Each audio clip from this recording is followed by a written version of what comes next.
It's an open meeting, posted right around the corner as you walk in. Here's the actual Open Meeting Act. And two, if you would, I'm going to ask that you stand, join with us in a moment of silence, and as well, the Pledge of Allegiance.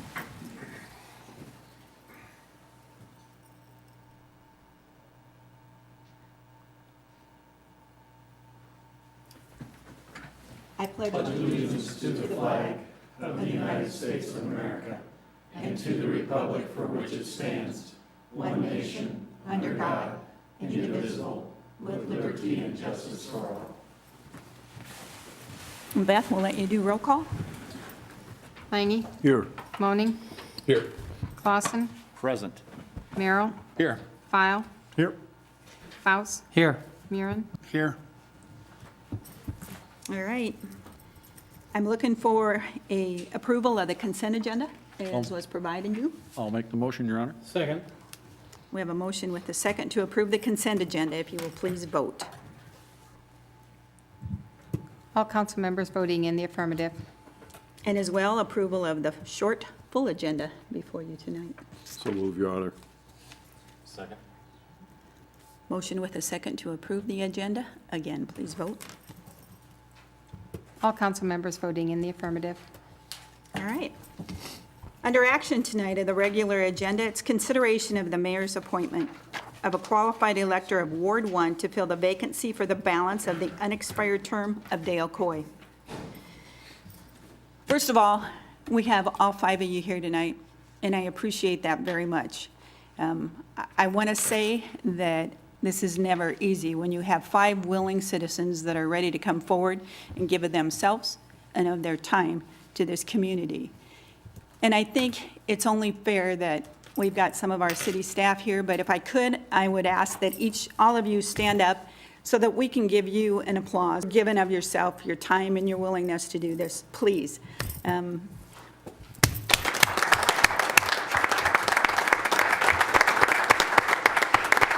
We have Tim Brunswick. We have Corey Granquist.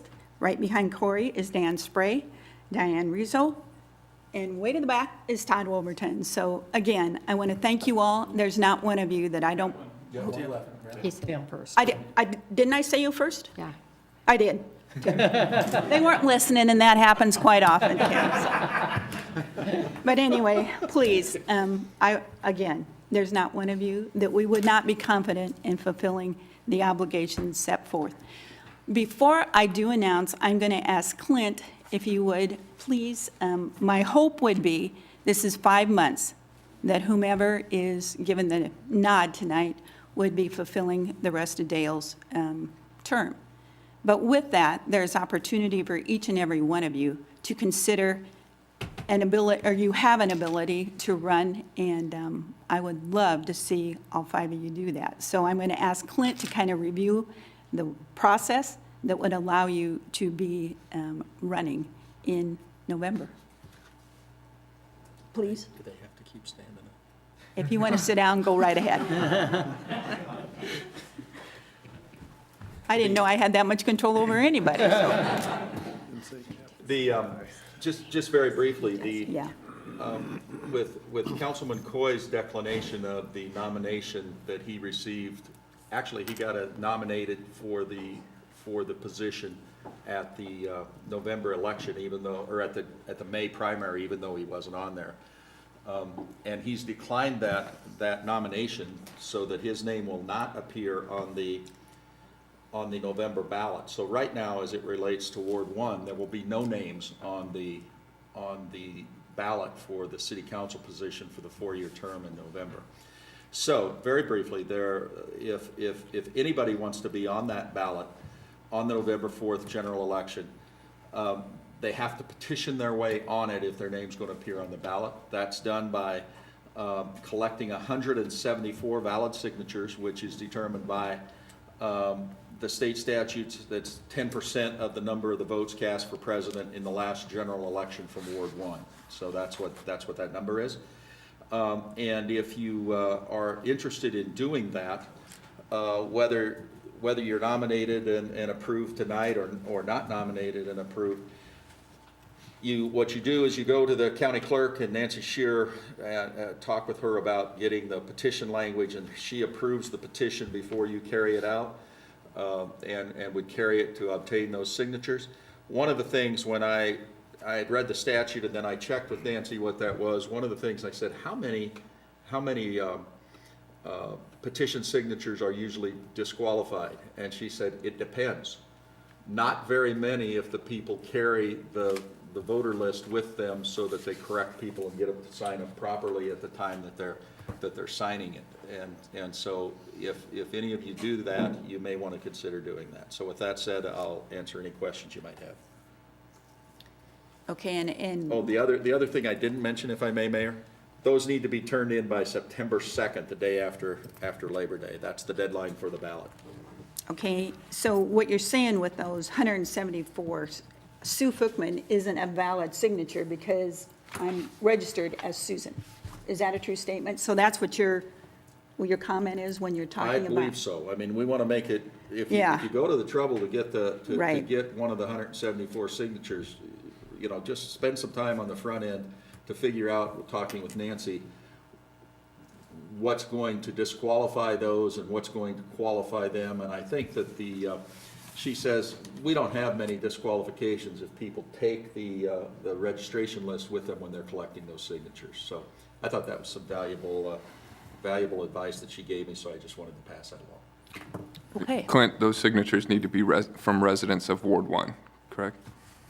Just from Ward 1, yes. good point of clarification, Josh. So any other comments from any of you before I ask for your approval on my recommendation, my nomination? Okay, once again, to all 5 of you, thanks for taking the time. I appreciate your being here. I'm going to look to this council to give confirmation of my recommendation of Corey Granquist for Ward 1 to fulfill. With that, just a vote of approval, okay? So that's what I need from each one of you, whether or not you can agree with me or disagree by your light. Are we having any discussion, or do we just go to? No discussion. Just Yeah, Have a motion to approve your, I do need a motion to approve. I'll make the motion, Your Honor. Okay, Second. all right, and with that, if you will please vote.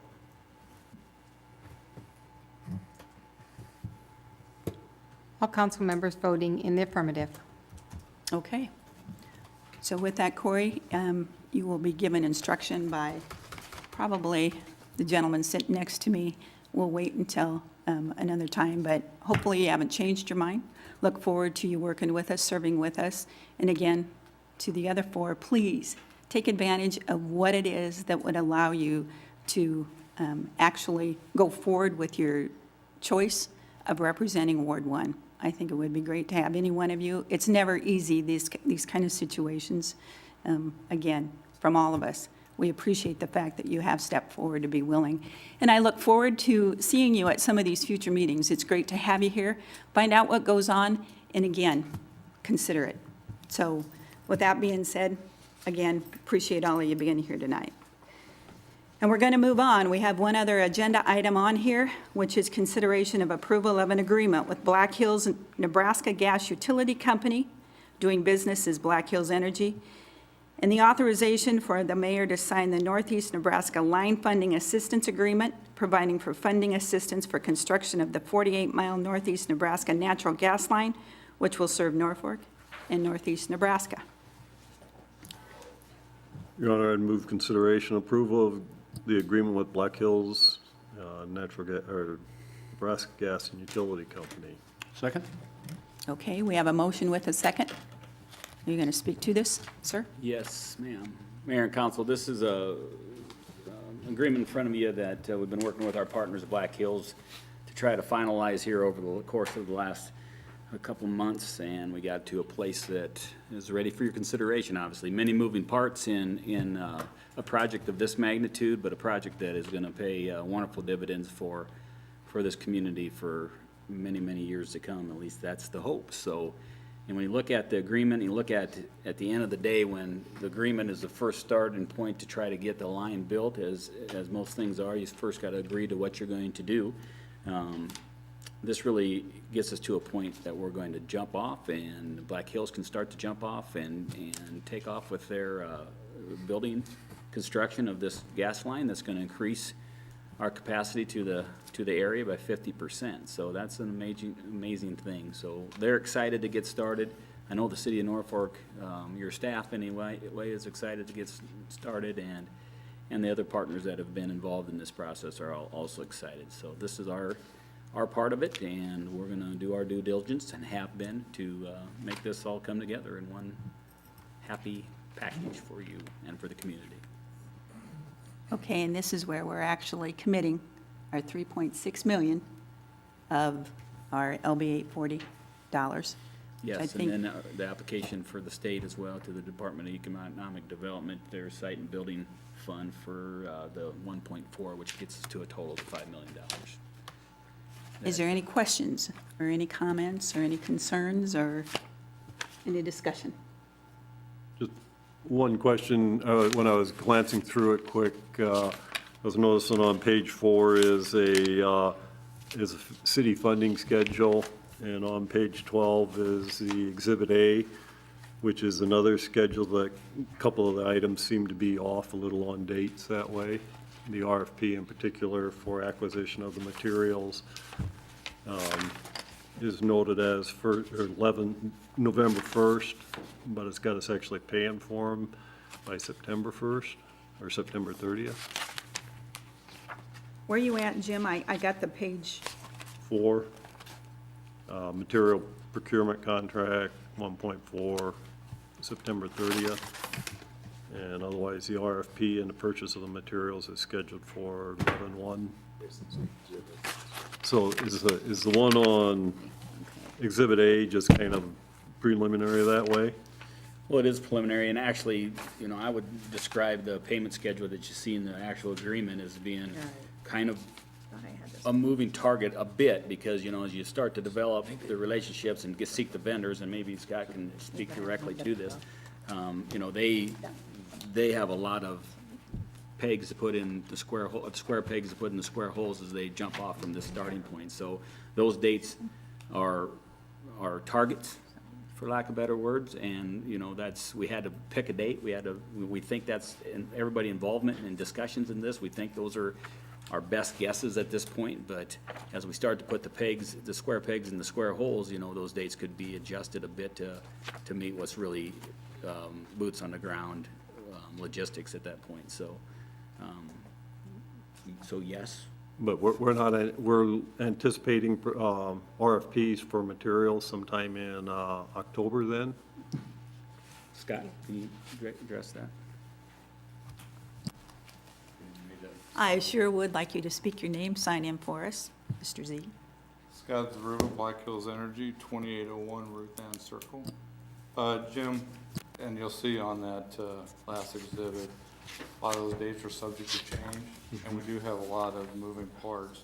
Example, our RFP for materials we have sent out, and you know, there's a date for those to come back, and we'll be looking at those, and if we're comfortable with pricing, we may enter into that contract Earlier. even prior to that date. Okay.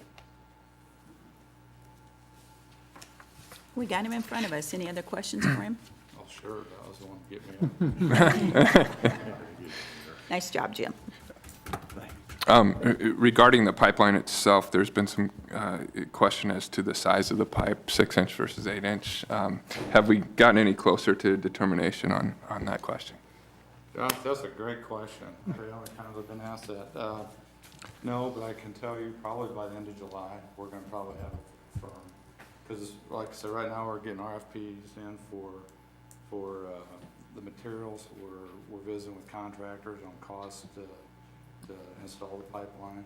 So once we kind of get those numbers firmed up, we'll have a good idea. So I can't tell you enough that Black Hills is just as eager to put in an 8-inch pipeline as you as a council, as the citizens of Norfolk. So I think it's in everybody's best interest to do that. Good to hear. Appreciate that. Thanks. Hey, since we're on the subject, could you just kind of go into what it would do to our capacity just by increasing that? It did basically a double. It'd take us from the. Scott, will you pull your mic up a little bit so we'll make sure that we're, It would take us, the 6 inches, somebody referenced earlier, would take us 12,000 a day. No. 8 inch would double that to 24,000 a day. So, again, it's in the best interest of everybody to do that, and we just got to get comfortable with that, so. any other questions at all for him? Okay. Scott, glad to see you here. Thank you. Thank you. Thanks, council, for your hard work, and your staff did an excellent job and worked a lot of hours to get this done. Well, you see, it takes all 8 of us up It's- here, that- you know. That's what I meant. That number 8, yeah. Okay, Shane, anything else you want to add to this before we? All right, No, ma'am. okay. With that, are we ready to vote? Please do. All council members voting in the affirmative. All right. I don't see anything further on the agenda tonight, so with that, we're adjourned.